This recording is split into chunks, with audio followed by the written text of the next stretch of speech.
this computer. Chiropractic practice success in 2023 and going forward. I would also mention that it's the same as in going backwards, right? And so the core procedure has really essentially been in effect forever. And like in my lifetime, that means 60 full years of, earliest childhood memories. And even, a common thing was to ride my bicycle to my father's office and like throw my bike behind the bushes and hang out for whatever, an hour or 2 hours in my dad's office and to watch him interact with patients. And like day one was a thing. But to have also a definitive day one procedure, as it is a core element in building a practice and in changing individuals' lives. And so where it fits in, and I'm sharing my screen, is that correct? You can see the actual PowerPoint? Someone say yes. Dr. Clayman? Dr. Warren?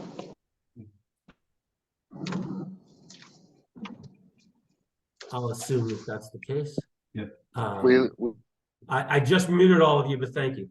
And so where it fits in, of course, is under PVA.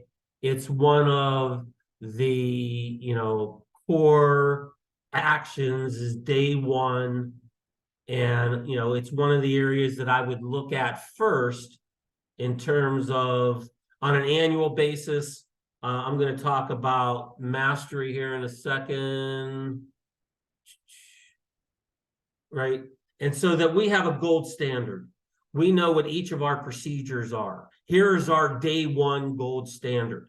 And so I will start off that if you're using different scripting and different actual procedures than my official procedures, which I still stand by, I'm all for that. The key here is to have an official gold standard where it's even written out, it's on video, that you can go back to and compare any actual day one that happened to your gold standard. And so again, for my Close for Chiro fans, which I think is a wildly effective program, but I think that any program that really hyper focuses on the implementation of a standard procedure is effective, right? And I still like my scripts better. But in any case, what I want you guys to do in this call, in this session, is to identify the items to tighten and improve your day one, right? And if you're just coming in, and I'd like to welcome new clients, Dr. Dean, welcome, and Dr. Warren, welcome to the calls, right? It's a full procedure, and to have a day one that is consistent with a bunch of different outcomes that we want to achieve, right? And so those outcomes are to pamper the patient in golden service customer service, golden role customer service, right? To treat people as the way that you'd want to be treated. And we'll talk about what the current standard or what the current norm really is. And I'm not sure that it's golden rule, right? We want to have, again, a gold standard process to do history, exam, x-rays, and generally not to provide care for patients on day one. Recognizing that allowing us to do a full digestion of how the patient presents, what they tell us about their health history, doing a full exam, analyzing the x-rays, coordinating it all together so that we can give the most dynamic and effective presentation on day two so that people say yes to the care that they need on top of the care of merely pain relief, essentially, right? And so we want patients leaving the office on day one with this mindset, is that they're at the right place, that we know the most, and we care the most about them individually. And frankly, like as a step one, if you just adopted that and had any staff members that you have adopt that, we know the most, we care the most, right? We can fill the procedures in behind it. If you act from those two positions, almost anything that you do will be better, right? And so I want to put the full procedure in behind it, but just by adopting that, like after this call, your day ones can change, right? We want to build retentions the number of visits the average person gets in their lifetime closer to the actual clinical need, recognizing that we're never going to hit that target, right? How many actual visits does your average patient need in their lifetime? And I would argue that that's a 3 or 4 digit number. And what I want to do in terms of PVA is have all of you reach 25 as the first goal, 40 as the second goal, and then to really define individual algebras beyond that. I have some docs that have legitimate PVAs, in the 80s or hundreds with real numbers of new patients. And so we can talk about that in outer years. Pamper, process, improve to the patient, right? What happens if we drop the ball? So it's the other interesting thing about the business of chiropractic is that we have the opportunity to drop the ball on each and every visit, right? And so we need to stay on top of that. It's another reason to have systems in place so that everybody kind of knows what the play is, and they're running their patterns, and the office is, multiple things are happening all the time.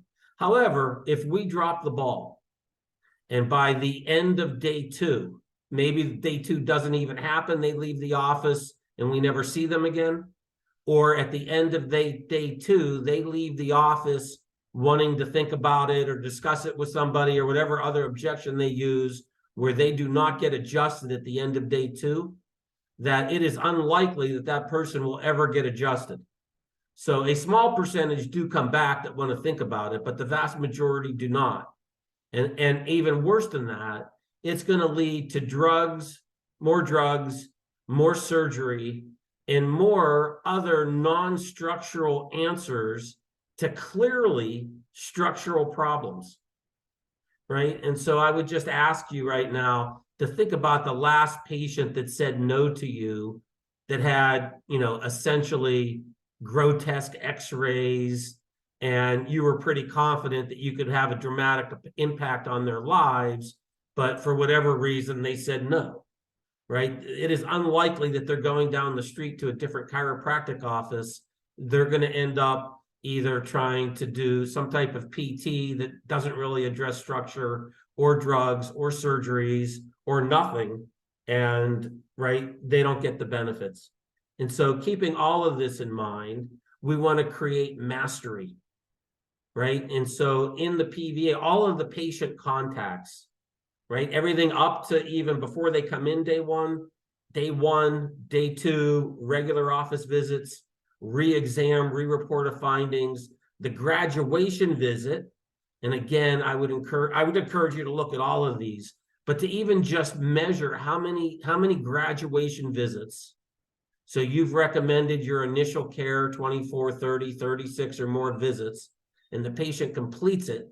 And then you actually sit down to enroll them into supportive lifetime care. Just counting how many of those happen is a great first step. And so we want to have mastery in all of this to take patients from first visit to lifetime care, right? I think mastery demands continuous study, right? Being hyper focused on each of these things. And so like day 1 wise, having full preparation, right? Is when you go and having present time consciousness, PTC. So when you cross that threshold, in fact, here's another easy recommendation. Both for day 1 and day 2, and even all of the other patient contacts, you should develop some type of tick or habit that kind of snaps you into the state, in this case for day 1. And so, the neuro-linguistic programming suggestion of something that you can do that actually triggers you, that you're crossing the threshold into the room or into the area to sit down with a new patient to do day 1. And so that we put on our day 1 hats, and we know we have mastery, and we know that we want to pamper and process and prove to the patient, and so that we get this outcome, right? And so that we have present time consciousness, and we have an SOP, a standard operating procedure. And so that's the next question I'm going to ask you. What are the steps of your day 1? I'm going to show you mine in a second. And then lastly, right, so that we bring all of this in our role as a doctor, are you the doctor? And so that got me to think of Dr. Fred Barge. If you've never heard of Dr. Fred Barge, just in the chat, right, never heard of him, just to see where you younger docs are. And so Dr. Barge lived, from 1933, which is the year my dad was born. And so he was, give or take, a 1959 graduate. I think he went to Palmer. This book, which you might not be able to see clearly, is called Are You the Doctor? But Dr. Barge, who I got to personally meet several times, he was actually a fraternity brother of ours. And just a quick story, we had a pledge right to him. Thank you, heard of him, didn't know anything, didn't know that, Doc, thanks. We had a pledge right to him to come to present to the fraternity, except when he wrote him the letter, instead of writing Dr. Fred Barge, he wrote Dr. Freb with a B, Barge. And so Freb became his fraternity name, and that's his brother name to this day, almost 40 years later. But Dr. Barge was a force. And just to share with you, on Amazon, right, this is a list of his books: Idiopathic Scoliosis, Ryeneck, It's as Simple as That, Are You the Doctor? Torticollis, Life Without Fair, A Chiropractic Technique Toward a Pelvis. This was a big book. All of these were Giant versus Pygmy, and on and on and on. And so certainly a resource. He's worth checking out. And to some extent, he was a personal hero and remains so. So a little shout out to Dr. Barge. All right. The typical doctor experience, right? So we want to keep this in mind as well, is to put ours up against what generally happens. And I would just ask you to think about your last day one at any new doctor's, right? And so mine was at a dentist, and like it was a complete hassle to schedule. They moved my appointment around 3 times. And after I went in, like they were hostile that I said no to their $9,000 recommendation, and they wouldn't even clean my teeth. Right. And so like that was my last experience. Or like the last time that you tried to schedule for anybody in your families, at a new doctor's. And so it's impossible to schedule. Oftentimes you call a new doctor's office, what type of insurance do you have? That's the first question. Right. And so like, I don't think that's properly based. It's impersonal. You're doing them a favor to show up. When you get there, they don't respect your time. There's long waits. Nobody really listens to you. You don't sense that they have a full comprehension of them, and you're totally treated as a burden. And I think that this is the standard today, even in tons of chiropractic offices. And so this is the first thing to just kind of, again, this is an easy observation. Maybe the fix isn't as easy, but to identify just our attitudes need to change about day one, about all of our patient contacts, right? And so one of the things that I'm going to recommend in our standard operating procedures is that essentially we use word for word scripting. And so I think that it's critically important. I think that it does many things, right, including consistency, moving people from first visit to lifetime care, creating that momentum. And, there is definitely built-in sales strategies around it. But again, I believe it's for the noble purpose of having more people on more tables more often, more people saying yes to care, right? It is, which is another warning. If I lose you guys and I need to restart this meeting, please just log back in. My internet connection has been less than perfect. But it creates both an ease of learning for the person learning it and an ease of training for the person training. And while, right, so in chiropractic, one of the great things, or one of the things, right, there's lots of docs that build practices solely on their personality. And frankly, my father was this way, right? He really didn't have a procedure, but he had such a big personality that he was a magnet. And, being a pioneer in the 60s, built this huge practice, the way that it was back then. What I want to do is marry effective procedures with great personality. And so, mastering a script allows your personality to come out. We could take either any piece of I'm here to pick up glasses for Clayman. Lawrence, let's mute you. Mute all participants, yeah. You should be able to take any piece of the script and deliver it word for word, as well as all of it, right? And so it allows your personality to come out. If we did that, if we took any piece of it, I'm going to share a couple of mine in a second, but if we used any piece of script, right, it would come out differently from me and from you, but both authentically from me and from you. So scripting really frees your personality. Sometimes I'll get pushed back on scripting. Aren't we saying the same thing to everybody? And the answer is yes, with their specific findings, their specific history, their specific x-rays.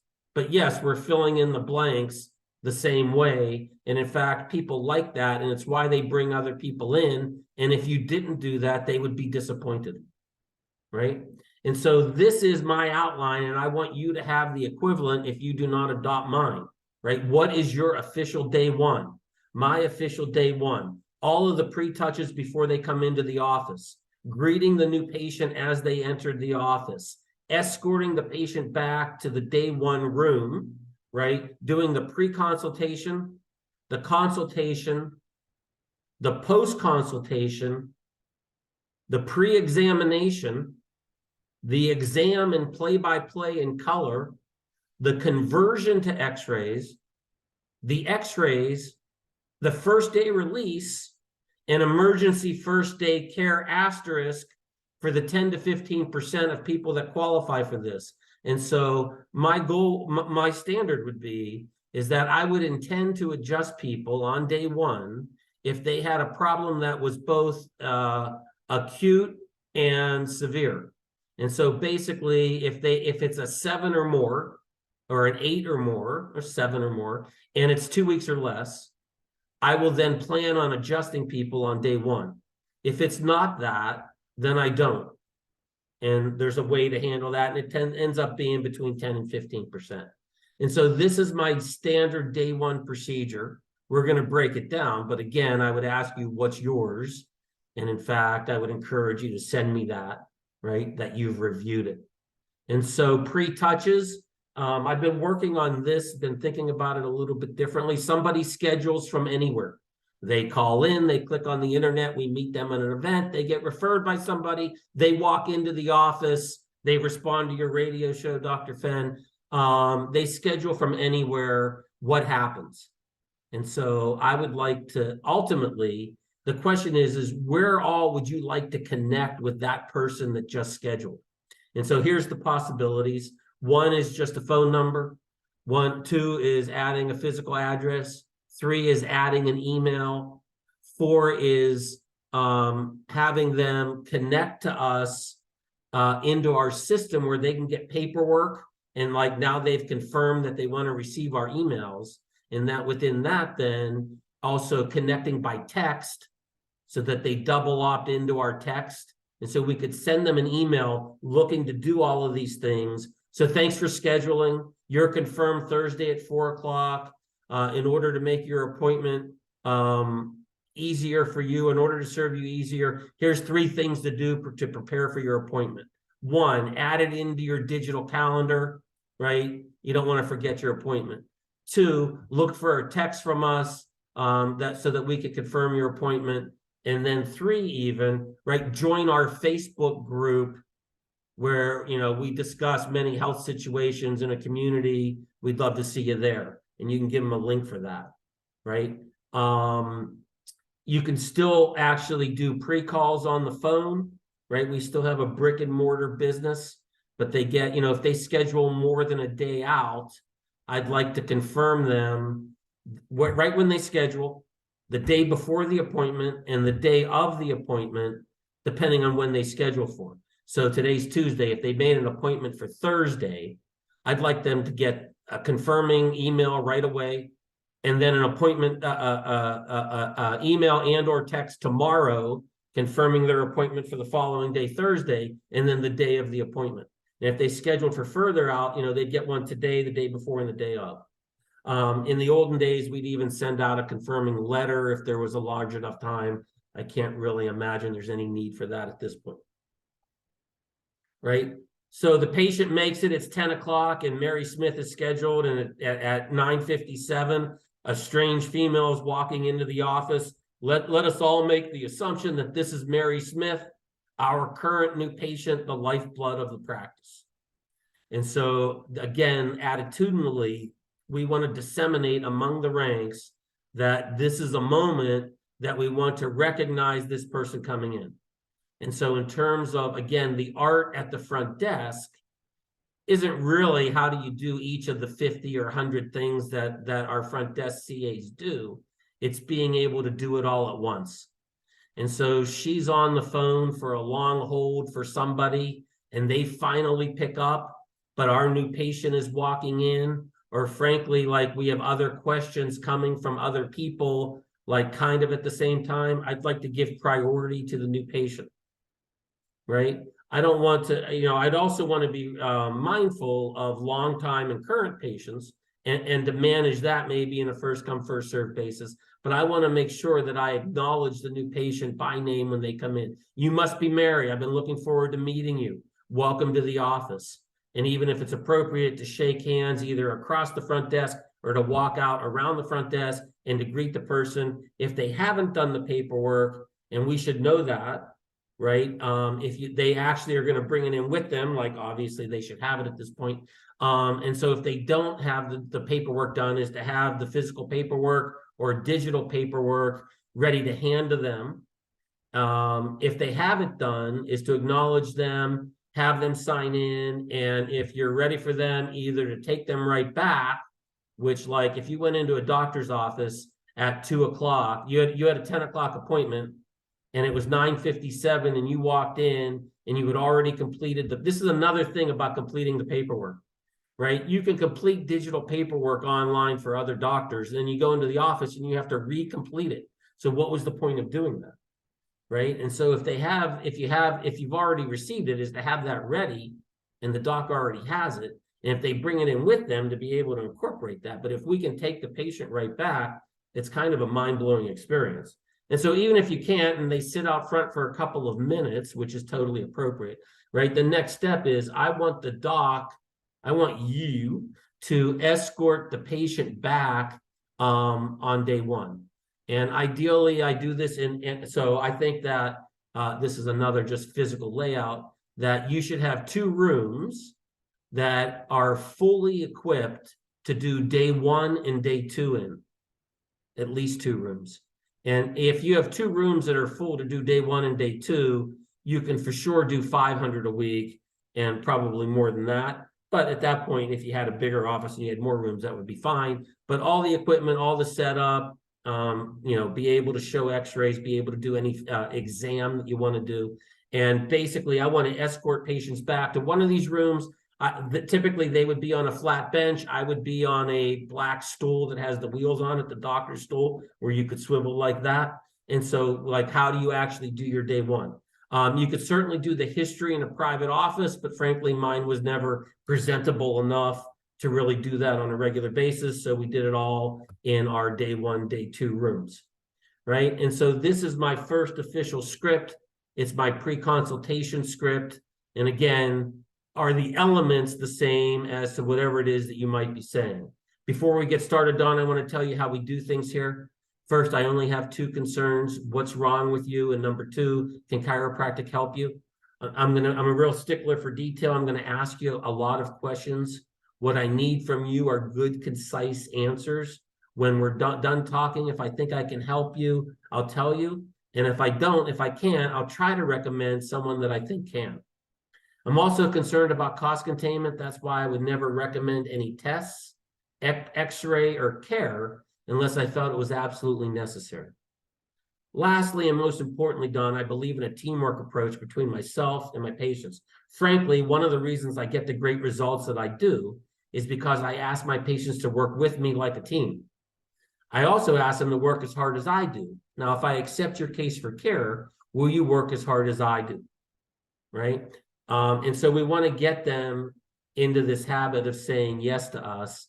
And occasionally you will get some pushback. Well, what do you mean by that? Right? Well, here's what I mean by that. If we accept your case for care, I'm going to lay out a recommendation of visit frequency, of when you need to come in. I need you to make your appointments. There's going to be things that we ask you to do and things that we ask you not to do. And I want you to do those things and not do the other things. And that's really the foundation of getting great results. You think that you can do that.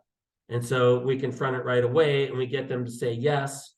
And so that's the pre-consultation statement. I then go into the history. I believe that this is so important, and this is an area, and I would ask you to review it in your procedure where we can do better, right? I think that oftentimes, right, I want to be the doc that knows the most. I don't want to just talk about the chief complaint. I want to get a full understanding of kind of how much stress this person's under and what physical consequences has happened. I want to get a structural picture of what's going on with this person's health. And so in 5 to 8 minutes, I think that we can get a dramatic amount of information. There's a full 60-minute presentation on the website just on the history, right? And I should probably do that new again at some point too. But I will start with the area of chief complaint. And so just to kind of tell you where I am on the continuum about focusing on symptoms, right? I'm in the middle, right? I think that ignoring symptoms and making the claim that you're a chiropractor and your sole job is to find and remove the subluxation, while technically accurate, is counterproductive to providing golden rule service and building large practices. That I want to take people from where they are, which is typically presenting with some symptomatology, whether it be musculoskeletal or otherwise, by the way, and being able to address that and then present the holistic approach of lifetime care along the way. And so I want to start with the area of chief complaint. Then I want to review the rest of the body. I want to do a stress evaluation. I want to check their mindset. And then all during the way, history, exam, and even x-ray, I want to document as I go, right? And so I want to be able to do this in a timely manner. Full-time doc with patient, history, exam, x-rays, 30 minutes or less. That's the standard, right? And so like anything else, if you're brand new, it might take you a little longer to do that. However, there are a reasonable percentage of docs that, like, for whatever reason, believe that a new patient should take 90 minutes. And so I think that that's an error, and I think that it's a major obstacle to growing any kind of dynamic practice. Right? So chief complaint, it's why they're coming in. And so it might be their only focus. Oftentimes it is. And so we want to start here. And so just like they taught us, and whoever was in school the latest, right? Perhaps Dr. Lopez, right? PQRST, right? So you have headaches, how bad, how often, what makes it better, what makes it worse? Does it send pain anywhere else? Anything, what have you done for it? What else have you done for it? What have the results been? And any other questions that you might ask about it, right? Then I want to do a body scan. And so if the chief complaint is not headaches, right, it's low back pain. So we've explored all that. At the end of that, I want to then go back, and I typically will start at the top and work down. Any headaches, any sensitivity to light? Does your head seem heavy on your shoulders? Any pain, any numbness, tingling, or pain in your head, neck, shoulders, arms, or hands? Does it hurt at all when you cough or sneeze in your head, neck, shoulders, arms, or hands? Any pain in the upper mid back, across the mid back? Any pain around the rib cage? Does it hurt to breathe in or out? Any pain, numbness, or tingling in the low back, hips, legs, feet, or toes? So system scan, how is your energy bend, good, fair, or poor? I think that these are important. And so like this could be one of the areas where you can tighten your day one, right? How is your energy been, good, fair, or poor? How has your sleep been, good, fair, or poor? And so in reality, in the real world, how important is sleep in both health and healing? And what kind of sleep are our patients getting? And I might argue that perhaps you don't know. And so this is something else both to keep track of and keep track of progress and to interact with the patient on and to even address. How has your appetite and elimination been? right? What percentage of our patients have either directly or concomitant problems with any of these? How's your concentration been, right? Here's two killer questions about stress. On a 0 to 10, how much stress are you currently under? And so the clinical observation is everybody has a number and it's rather high. B, the second question is where do you seem to hold all that? Oh, it's in my neck, it's in my knee, it's in my foot, it's in my hip, right? And so they have an answer for this. And again, I think that if we fail it's an area where we can know more. And then again, once we do in fact know more, like then we have this, right? If you can come from a stronger position of this is the natural course of care that you need right now, right? Who you are, if we can come from a different place and we own it and we know it, like what we say, while still critically important, is less so, right? Is to review a history of trauma. If a patient has had 3 or 4 major traumas in their 38-year life, would that change how you feel about assessing them clinically, right? When was your most recent trauma? What happened? Did you seek care? How did that resolve?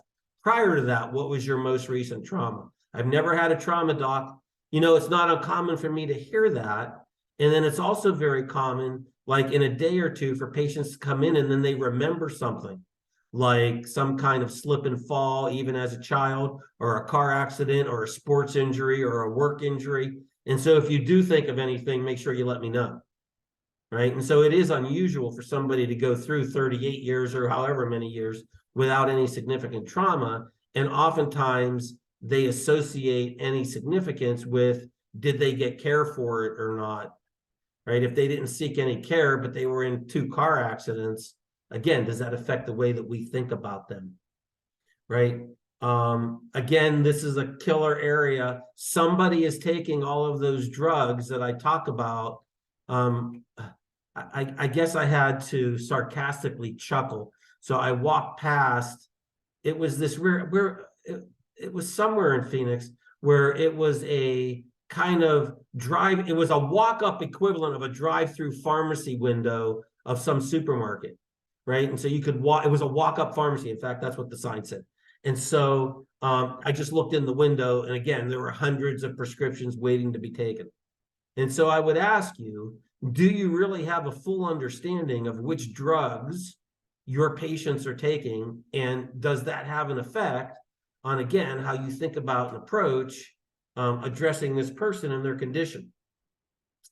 And so I did always enjoy to ask, what drugs are you currently on?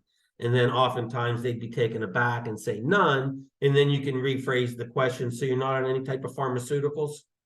And then they give you the whole list of pharmaceuticals that they're on, but they don't associate that with taking drugs, right? And so that's an interesting observation of their mindset.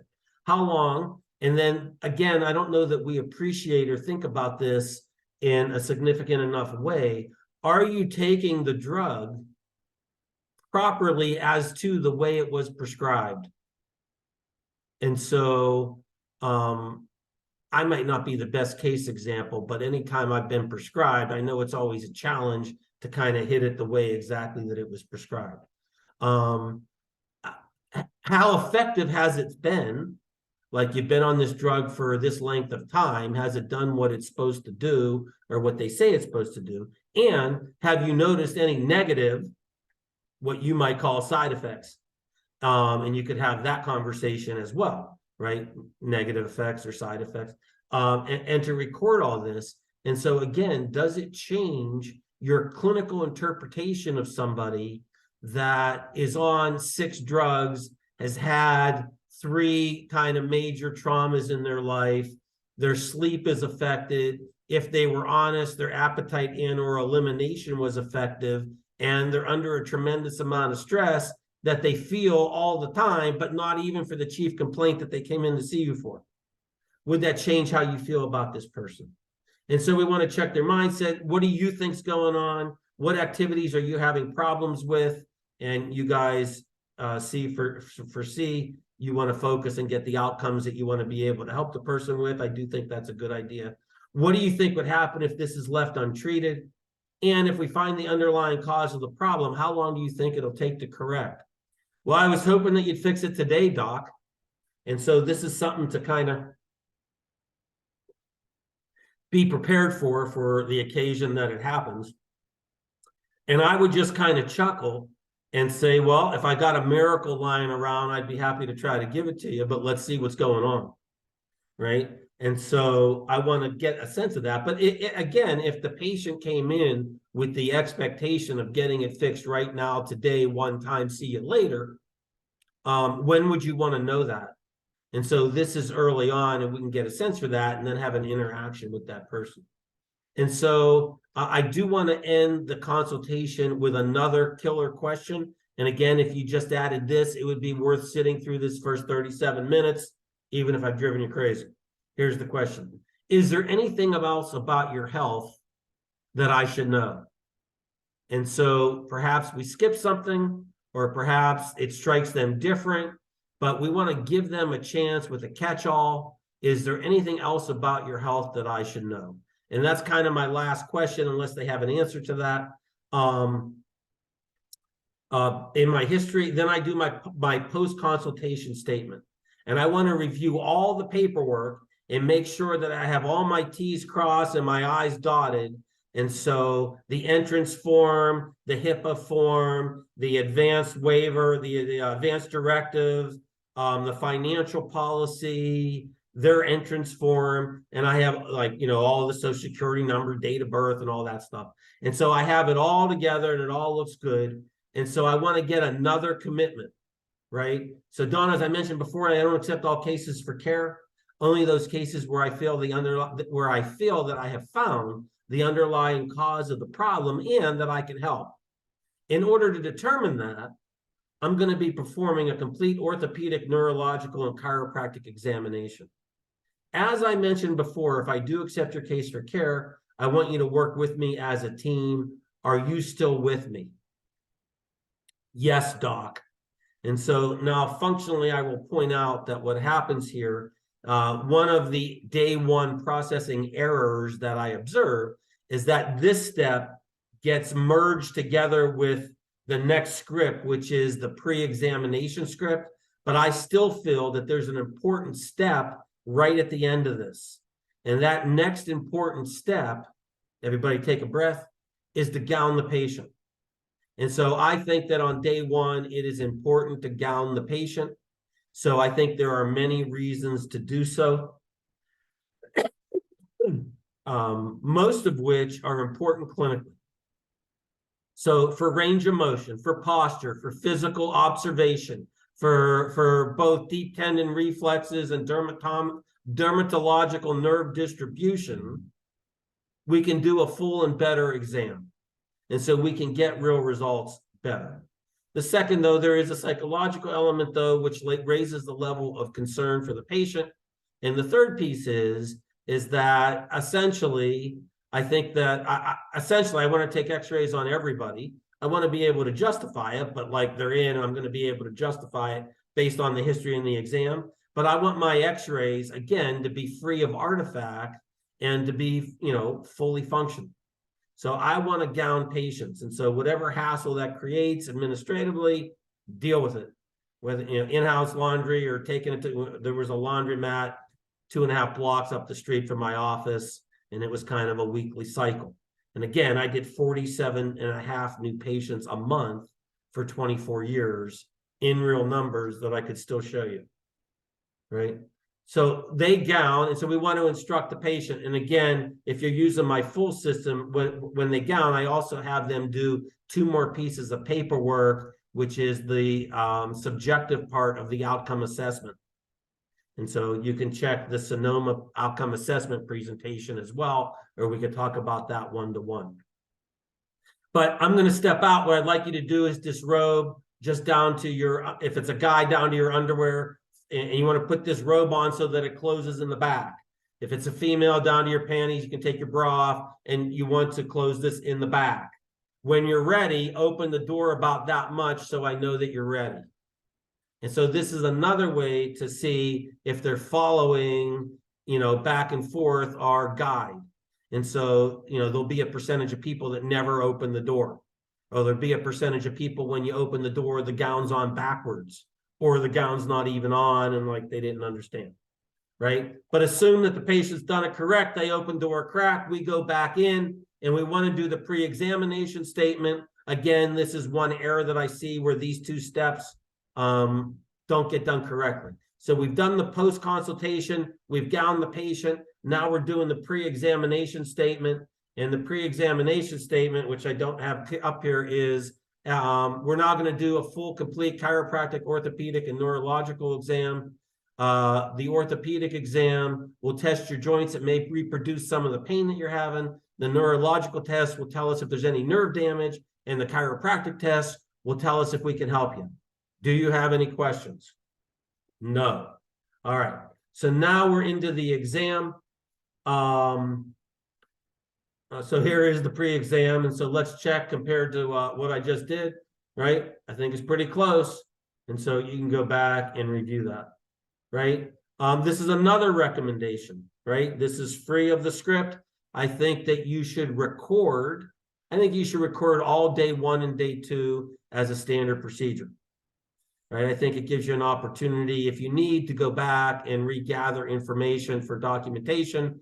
But even more importantly, what I really think that it does, it creates this kind of standard of kind of somebody on your shoulder reminding you that they're watching.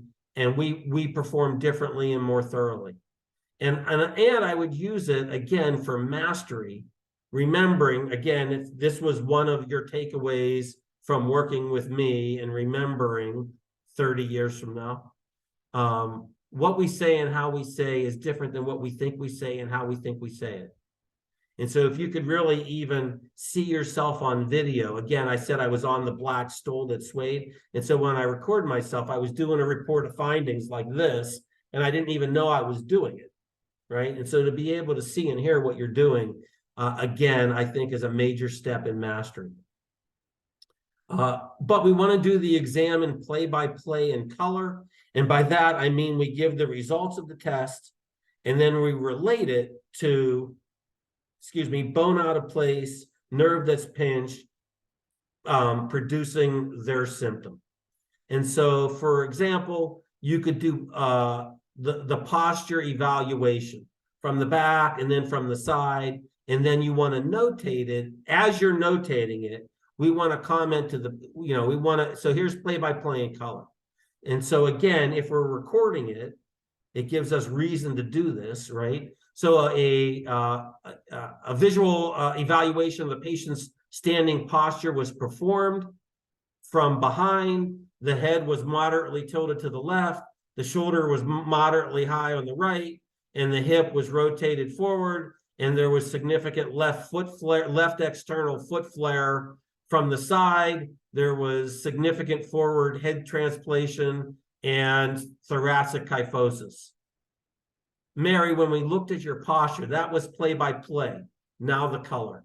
Mary, when we looked at your posture, your head was tilted, your shoulder was high, your hip was twisted, your foot was flared out, and you have the most common postural abnormality that we see every day, which is your head is forward on your shoulders. When all this happens, it suggests that your spine is out of place. What I'm concerned about now is that the nerves are trapped, and it's causing your headaches, your low back pain, your sciatica. Play-by-play and color. This picture is from the movie Best in Breed, which is satire on a dog show. If you never see it, if you haven't seen it, I highly recommend it. Here's another great pneumonism that I think is critically important. The first time that you're going to, so again, the work that we do is really unique in nature. Right? Its nature is unique. We actually put our hands on people. And in fact, both one of the privileges, challenges, and benefits in my life is I've been adjusted by more different chiropractors essentially than anybody. I'm certainly in the top 5 or even 1% of how many different chiropractors have adjusted you in your lifetime. If you ask the 7 billion human on the planet, I'm probably in the top 70,000, which probably is 1/10 of 1%. In any case, I can tell immediately when a doc puts his or her hands on me how it's going to go. But also, all the generations that were older than me, I can remember 3 or 4 significant conversations about this topic where we need to assume that the person, man or woman, has been violated in some way that's completely not okay in their lifetime. And whether they have or hadn't, we want to err on the side that they have, because so many have. And we want to get verbal permission to physically touch somebody the first time. And so typically this will happen. It's technically not so, because when I start my exam, I want to do the exam. I'll get to that in a second, right? And the first thing I'm going to do is blood pressure. And you could ask at this point, but typically I'll do it when I go to palpate their cervical spine, which I do right after the vitals. And I want to feel your neck. Is that okay? And I want to get permission to touch the patient. And I just want to bring to you to be aware of that and to think about that and add that into your day 1 procedure, right? Again, I want to complete all the tests by patient position. And this is one of the ways to speed up this process. And so again, I'm a fan of the full exam, 60 tests, 12 minutes, 5 to 8 for the history, 12 for the exam, 8 for the x-rays. 30 minutes or less, right? I tried to move them all. So the position is we're in front. So I'm seated in front of them. I stand behind them. They stand, they lie on their back, they lie on their stomach. And I want to do all the tests by position, right? And I want to properly document it in play-by-play in color as I go. So I still start with the blood pressure. I think that it's important. I think that it's standard. I think it's part of an E&M code, and I want to keep track of it. And there are many times where we identify blood pressure problems that the patient never knew they had, right? We also want to keep track of it in terms of like what's their progress while under care. And so I think that it's important to do blood pressure. I want to do cranial nerves. I want to do deep tendon reflexes. I want to do pinwheel.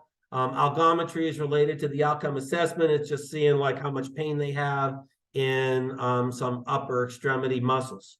I want to do cervical range of motion. I want to do the seated muscle testing that I do, right? So all of these seated in front.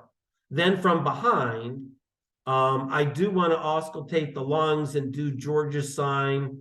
And, you know, you guys, you probably aren't even taught that, but like, it's still part of my procedure. Spinal percussion, cervical palpation. If you do motion palpation, cervical compression distraction, shoulder distraction, muscle testing, algometry, right?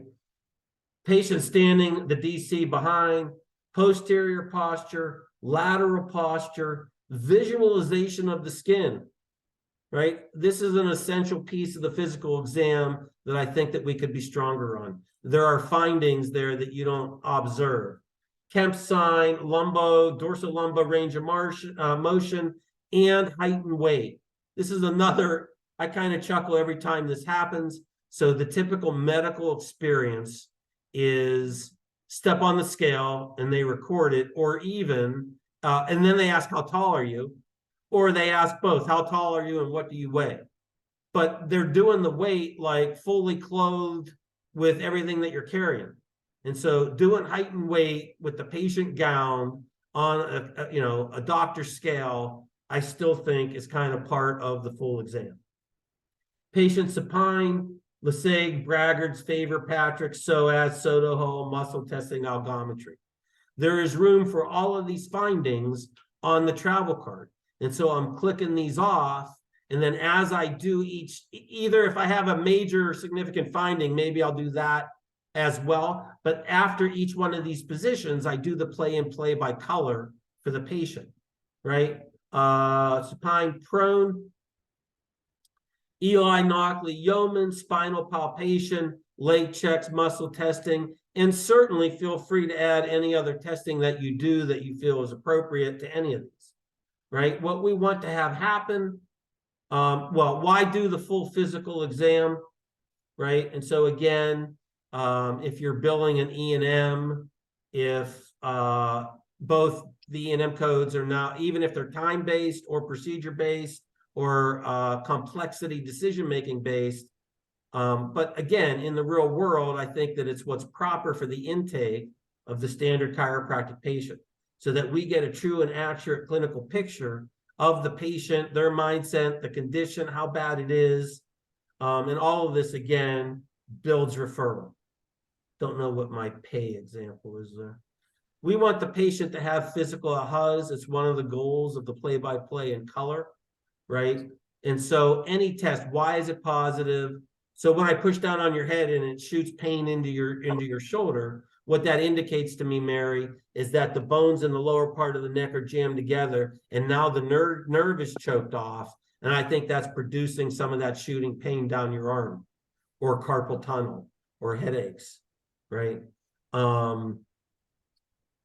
The patient should cognate, even if we need to prompt them, right, that it was the best physical exam that they've ever had. Who knows the most and cares the most? What? Easy out there, mute all. Okay. You need anything else before I go? Here's another thing. The way that I teach this is I want every patient to ask me to x-ray them. Again, we might need to teach them how to do that. And so at the end of the exam, and again, this is a step for your CFPers, C4Cers, right, is the conversion to x-rays. So again, I want to give them two healthy choices, not yes or no. And this is another way, again, let this be the problem, right? Is that you have so many new patients that you have 2 or 3 in the office at the same time, and that you get up to this point, you've done the full history and the full exam, right? And now you really have the choice of, do you want to x-ray this person now? Or like, if everything's right, this is an easy way to reschedule the person so that you can go to the second new patient. And again, I would much rather that you have 2 scheduled right now than 1 scheduled now and 1 scheduled later. We want to schedule them when they want to be scheduled as early as possible. But just in general, right? And so I guess I'm close to the end, right? And so that's play-by-play in color. We did that conversion, right? And so, Mary, I'm concerned about your spine and your nervous system. I think it's causing your symptom, right? Currently, I take care of dozens, hundreds. I've taken care of thousands of people with similar conditions quite effectively. Would you like to see if we could help you? Yeah, dummy, that's why I'm here, right? So what we need to do next is to take some radiographs or x-rays, right? But there's 2 choices. Based on all the information that you gave me and your exam findings, my recommendation is that we do what we call our standard series of x-rays. It's 2 views in your neck, it's 2 in your mid-back, it's 2 in your low back. The fee for that is $199. It'll give me a complete understanding of your spine and nervous system, and it's what's best. If finances are a concern, we could start just in your neck with the headaches and the shooting down the arm. It would be 2 views in your neck. We call that our Scout series. It'll give me a preliminary understanding, but should be enough for me to take care of that region. The fee for that is $79. And then if appropriate, your insurance will cover this in either way or not, right? Which of these is best for you? Well, let's do the standard, doc. Let's do the Scout, doc. Great, come with me, right? And so now we're taking the x-rays. During the x-rays, typically I'll take the 3 A to P's first, right? And in the olden days, you need to actually change the cassette and the bucky. It's a little bit easier now, just moving the, the tube. But I want to kind of have the social talk. Where do you work? Or, you know, during the sports season, if something's appropriate, or if they're retired, or how many grandchildren, or how many kids, or whatever's appropriate. When they turn for the laterals, I like them viewing the subluxation degeneration chart. And as I'm taking the laterals, you know, what we're going to look for, Mary, is 2 things. We're going to look for any, you know, medical, like tumors or fractures or diseases in the bone. Frankly, I don't think that you have any of that. The second thing that we're going to look for is the structural health of your spine. And that's where I have some concerns. So, you know, are the bones out of place? Are they degenerative? And that's what I want to see and why we're taking the x-rays. At this point, I want to do the first day release. I want to justify not taking care of them today, but get them under my leadership. And then again, if they are acute, an 8, 9, or 10, 2 weeks or less, then I'll do first day, right? So Mary, I want to take some time to put together all the information that you gave me with your exam findings and the results from your x-rays. So with your permission, I don't want to rush through that. I'll complete that during the day today. I'd like you to schedule tomorrow where we can sit down. I'm going to review the results of your examination. I'm going to actually show you your actual x-rays, and I'm going to give you recommendations, not only to get out of pain, but to make you whole and healthy again, right? What's better for you, morning or afternoon, 3 or 3:30? Does your spouse work? I'd like him to come in with you tomorrow so that we can show him what you've been going through. And then other way around, if it's a him and it's a her partner, we'd like her to come in tomorrow. We want to teach her how to take better care of you. And that's an oldie from Dr. Gibson that I learned in 1987. If they are acute, right, I want to, please give me about 10 minutes. I want to do an emergency reading on your x-rays. And then to come back in, I've done an emergency reading on your x-rays. You do have a bone that's being pinched by a vertebra. We call that a subluxation. I want to try to start the relief process right now. And so then I would put them on the table. I take them to a table. I touch and tell that subluxation. I would adjust it. I would give them feedback. If it went well, if it went average, if it went poorly, I'd have them come up. Does that feel any different, or can't you tell yet? Here's what I want you to do tonight. Do this, this, and this. Do not do this, this, and this. I want you to come in tomorrow. We're going to sit down, review your results. I'll lay out the full plan to get you out of pain and get you whole and healthy again. Right? And that's my full day one right at the top of the hour. I do want to hear any quick takeaways. You can unmute yourself. You can use the chat. I'd like to run 2 or 3 extra minutes here. What can you do to improve your day one? Dr. Jeremiah? Yeah, I thought that was good. It's very thorough. Definitely more in depth than with ortho neuro than we do. I think dictating the findings is really a powerful thing. I've done that with the CA before. Haven't done it on audio, but I definitely see that's a really valuable thing for the patient to be able to hear. Awesome, thanks. Hang on one second here. Other takeaways? Dr. John Dean, can you talk or chat? Hey, no, that's me. Thank you, John. Yes, sir. Sorry, just No worries. Here you step go. out for a second. No worries. Any takeaways? The biggest thing is I really need to kind of probably watch that again, because it's different than the things I've seen before and different from obviously what they taught us in school. So What were one of the biggest differences? for me, that one of the, well, I mean, where to begin? So for me, it was like not adjusting, or on the first visit. I've always done adjustments on the first day. But really kind of walking through the scripts and kind of better explaining to patients why you maybe shouldn't, and really try to identify the best way to communicate that with them. I appreciate the share there, right? So like, it's critically important, and to understand, we want to have the patient make, so if you adjust somebody on day one, what are the 3 possibilities that happen? They either get better, they get worse, or they stay the same. And no matter what happens, you can risk losing them in absence of a real explanation. And so I want to be able to give the full explanation. Yet, if they're acute, and like I'll know that at the end of the history, and I'll tell them at the end of the history that we're going to try to start the relief process today. Dr. Lord, a takeaway that you can improve your day one? Yes, I like that you explain what your procedure for x-rays and like what you're looking for and having small talk with them. But yeah, I like the idea of like why, like we do it too with like the acute patients on day one. We typically don't adjust same day.